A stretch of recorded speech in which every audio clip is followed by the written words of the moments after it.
खबरों के निष्पक्ष विश्लेषण के लिए सब्सक्राइब करें Jantantra TV and press the bell icon. Never miss any update.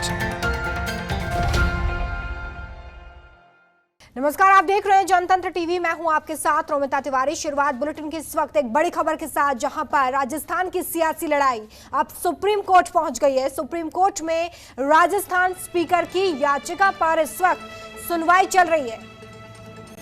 तो राजस्थान की सियासी लड़ाई अब सुप्रीम कोर्ट तक पहुंची है। हाईकोर्ट के आदेश के खिलाफ विधानसभा स्पीकर सीपी जोशी की याचिका पर इस वक्त सुनवाई जारी है। स्पीकर की तरफ से कपिल सिब्बल कोर्ट में दलीलें रख रहे हैं।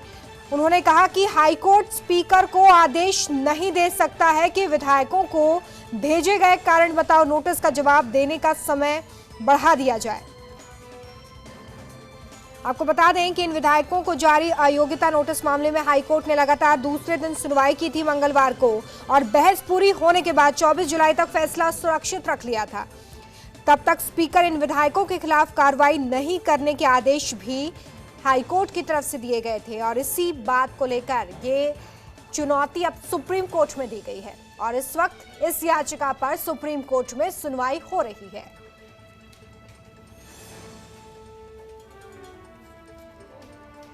तो देखिए, ये पूरी सियासी जंग अब सुप्रीम कोर्ट पहुंची है। पहले हाई कोर्ट में सुनवाई हुई, वहां से फैसला आया, लेकिन विधानसभा स्पीकर ने कल ही स्पष्ट कर दिया था कि वो इस पूरे मसले को लेकर अब सुप्रीम कोर्ट का दरवाजा खटखटाएंगे, क्योंकि उनके पास ये अधिकार है कि वो विधायकों को नोटिस जारी कर सकें।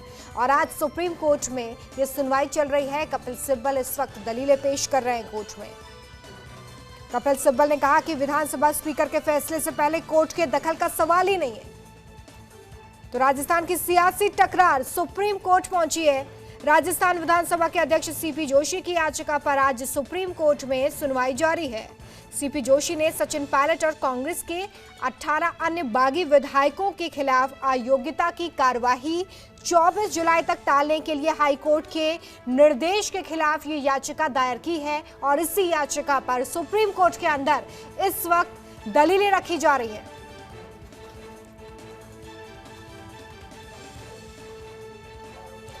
कपिल सिब्बल ने अदालत में दलील दी है कि स्पीकर की तरफ से अगर बागी विधायकों को अयोग्य ठहरा दिया जाता है तो उसके खिलाफ विधायक अदालत में याचिका दाखिल कर सकते हैं।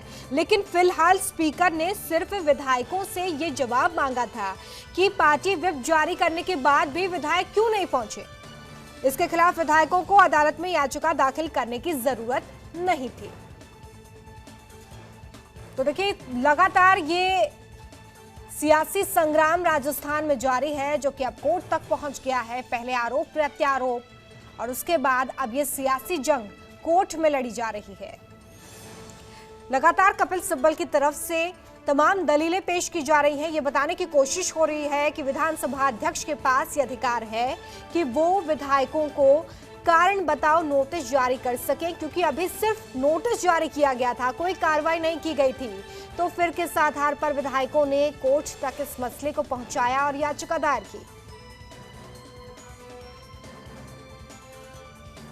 तो सुप्रीम कोर्ट में राजस्थान विधानसभा के स्पीकर सीपी जोशी की याचिका पर सुनवाई शुरू हो गई है। स्पीकर की तरफ से कपिल सिब्बल इस वक्त कोर्ट के अंदर अपनी दलीलें रख रहे हैं।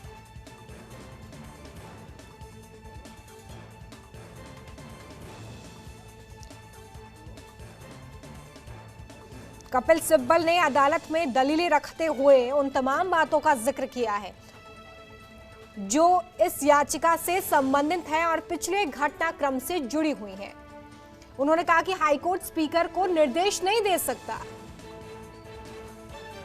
विधानसभा अध्यक्ष की तरफ से जिरह कर रहे कपिल सिब्बल ने अदालत में यह भी कहा है कि स्पीकर के आदेश के खिलाफ हाईकोर्ट में चल रही सुनवाई रोकी जाए।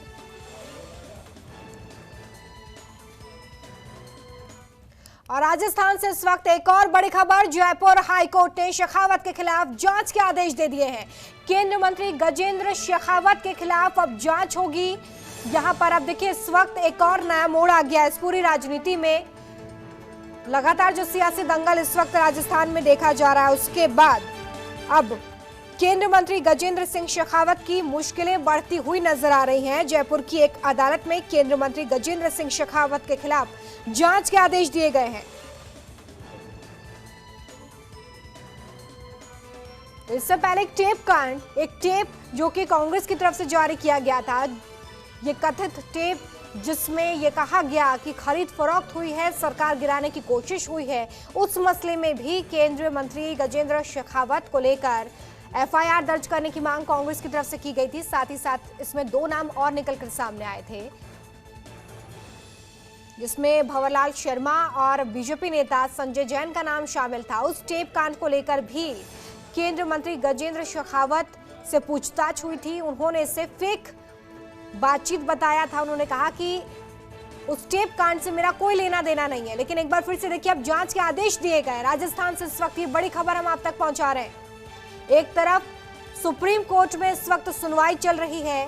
सीपी जोशी की याचिका पर सुप्रीम कोर्ट में विधानसभा अध्यक्ष की तरफ से कपिल सिब्बल दलीलें पेश कर रहे हैं, तो दूसरी तरफ ये सियासी उठापटक। राजस्थान से इस वक्त ये बड़ी खबर, जहां पर केंद्रीय मंत्री गजेंद्र शेखावत की मुश्किलें बढ़ती नजर आ रही हैं। जांच के आदेश दिए गए हैं जयपुर कोर्ट की तरफ से।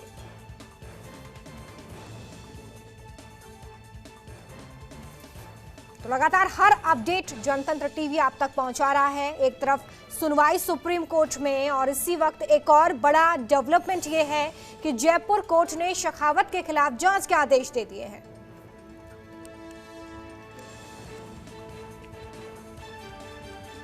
राजस्थान की सियासी लड़ाई अब सुप्रीम कोर्ट पहुंची है। चलिए सीधे हम जयपुर का रुख कर लेते हैं। हमारे साथ अरविंद पलावत लाइव जुड़ चुके हैं ताजा अपडेट के साथ। अरविंद, सबसे पहले तो ये बताइए कि इस वक्त जो सियासी संग्राम है वो सुप्रीम कोर्ट में पहुंच गया है। इस वक्त विधानसभा अध्यक्ष की याचिका पर सुनवाई हो रही है, उसको लेकर क्या अपडेट, कोर्ट के अंदर क्या बातचीत हो रही है, क्या दलीलें रखी जा रही है?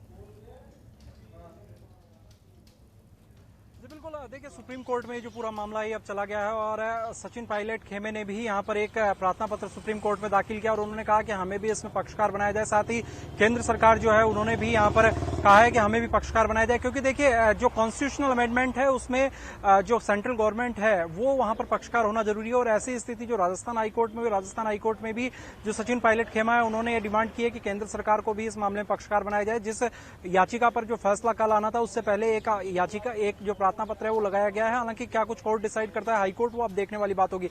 लेकिन सुप्रीम कोर्ट में इस वक्त मामले की सुनवाई चल रही। कपिल सिब्बल जो है विधानसभा स्पीकर की ओर से पैरवी कर रहे हैं, और उन्होंने कहा है कि जो शेड्यूल 10 है, जो दल बदल कानून की जो बात कही जाती है, शेड्यूल 10 जिसके तहत जो नोटिस है वो यहाँ पर दिए गए हैं 19 विधायकों को, तो उन्होंने कहा है कि शेड्यूल 10 ये पावर देती है विधानसभा स्पीकर को कि वे अपने कानून है विधानसभा के, वो हर विधानसभा के जो कानून है वो स्पीकर हैं वो बना सकते हैं।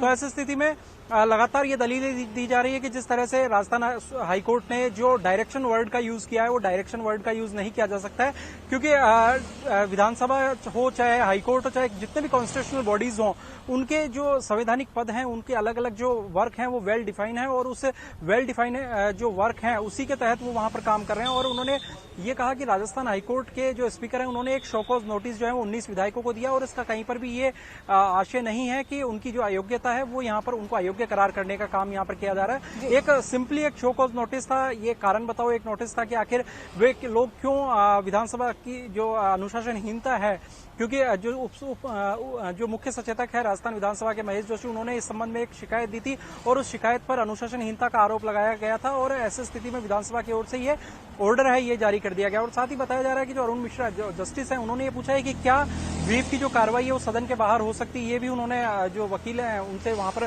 कहा है। ऐसी स्थिति में अब लगातार जो राजस्थान का सियासी संग्राम है वो काफी गर्मा चुका है, और कल राजस्थान हाईकोर्ट में इस मामले की पैरवी होगी, उससे पहले आज सबकी जो निगाहें वो सुप्रीम कोर्ट पर रहेगी। सुप्रीम कोर्ट में क्या कुछ दलीलें हैं वो विधानसभा स्पीकर की ओर दी जाती है, क्योंकि विधानसभा स्पीकर जब एसएलपी उनकी ओर से दायर की गई उससे पहले वे उन्होंने एक प्रेस कॉन्फ्रेंस की और उन्होंने कहा कि मैं केवल ये कोई मेरा व्यक्तिगत मामला नहीं है, बल्कि मैं विधानसभा के अध्यक्ष की जो गरिमा है, तो देश की जो अलग अलग विधानसभा है उनके अध्यक्ष की जो गरिमा है वो इस निर्णय से प्रभावित होगी, क्योंकि हाईकोर्ट ऐसा डायरेक्शन विधानसभा अध्यक्ष को नहीं दे सकता है, और इसके खिलाफ उन्होंने ये एसएलपी है वो यहाँ पर दायर की है। कपिल सिब्बल इस वक्त दलीलें पेश कर रहे हैं। ये भी मैं आपसे यहाँ पर जानना चाहूंगी कि जिस तरीके से अब हम देख रहे हैं कि केंद्रीय मंत्री गजेंद्र शेखावत के खिलाफ जांच करने का आदेश भी दिया गया है, पूरा मामला टेप कांड से जुड़ा हुआ है? जी बिल्कुल, देखिए ये जो गजेंद्र सिंह शेखावत केंद्रीय मंत्री से जुड़ा हुआ जो पूरा मामला है, ये एक संजीवनी क्रेडिट कोऑपरेटिव सोसाइटी है, उससे जुड़ा हुआ पूरा मामला है। और आपको बताना चाहूंगा कि ये मामला जो है लंबे समय से जो परिवाद है वो यहाँ दिया हुआ था। जयपुर महानगर सेकंड की जो एडीजे कोर्ट 8 है, उन्होंने आज इस संबंध में एक आदेश दिया है कि जो कल इस संबंध में आदेश दे दिया था। और उसके बाद में जो ऑर्डर की कॉपी है वो वकीलों को आज सुबह यहाँ पर मिली है और उसमें कहा गया है कि जो परिवाद है उसकी यहाँ पर जांच हो और इस जांच के साथ में जो कई जो पहलू है वो यहाँ पर सामने आ सकते हैं। आपको बता दूं कि संजीवनी क्रेडिट कोऑपरेटिव सोसाइटी का ये पूरा मामला है जो करीब 884 करोड़ रुपए के घोटाले का ये पूरा मामला है। राजनीतिक षड्यंत्र जिस तरह से चल रहे हैं, राजनीतिक उठापटक जिस तरह से चल रही है, तो ऐसी स्थिति में गजेंद्र सिंह शेखावत की जो मुश्किलें हैं वो यहाँ पर राजस्थान में बढ़ सकती है। आपको बता दूं कि ये जो पूरा मामला है ये गुमान सिंह व लाबू सिंह, दो व्यक्ति हैं जिनकी ओर से आरोप लगाए गए हैं कि गजेंद्र सिंह शेखावत पर आरोप लगाए जो इस प्रार्थना पत्र में दिए गए थे। और उन आरोपों पर जब बहस हुई उसके बाद में अब जो है जो जांच के जो आदेश हैं वो यहाँ पर दे दिए गए हैं और इस पूरे मामले की जो जांच है वो एसओजी करेगी। ये कहा जा रहा है कि 884 करोड़ रुपए में से जो बड़ी धनराशि है वो गजेंद्र सिंह शेखावत और उनके जो निकट जो रिश्तेदार हैं, निकट जो परिजन है, उनके खातों में वो धनराशि पहुंची है। तो ऐसी स्थिति में एक बार फिर से जो राजस्थान की सियासत है, क्योंकि लगातार एसओजी, एटीएस और एसीबी इन तीनों का उपयोग जो है राजस्थान की गवर्नमेंट कर रही है, तो वहीं सीबीआई, सीआईडी और सीबीआई, ईडी और इनकम टैक्स, इनके भी लगातार जो प्रयोग है वो राजस्थान में हो रहे हैं। तो राजस्थान में बिल्कुल कार्रवाई का दौर यहाँ पर जारी है और इसलिए बहुत तेजी से घटनाक्रम बदल रहा है। बहुत शुक्रिया तमाम जानकारी के लिए। एक छोटा सा ब्रेक ले रहे हैं, जल्द लौटते हैं। खबरों के निष्पक्ष विश्लेषण के लिए सब्सक्राइब करें Jantantra TV and press the bell icon. Never miss any update.